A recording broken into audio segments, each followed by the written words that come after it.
Well, let's look at one last problem. The population of body temperatures has a mean of 98.6 and a standard deviation of 0.2. It's really narrow. Nobody deviates from that very much.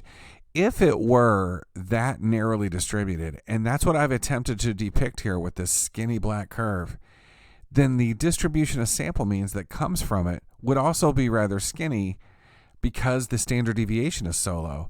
So even if we sampled only 4 people, we could ask ourselves, what's the probability that this sample of 4 will have a temperature of 98.4 or lower? Now, the casual observer would say, well, geez, 98.4 is close to 98.6, and we're sampling only 4 people, but still the probability is very low. Well, let's see what the math did.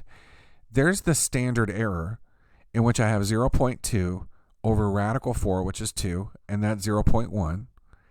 Then I do my z-score. 98.4 minus 98.6 over 0.1 is negative 2.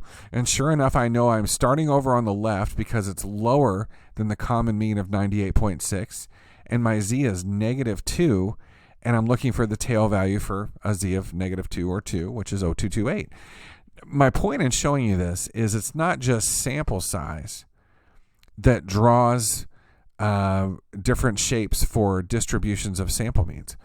It's not just sample size that affects how narrow or broad it is. It's also the population standard deviation. And if we could find a population standard deviation that's this constricted, then in that case, we would have distributions of sample means that are also constricted.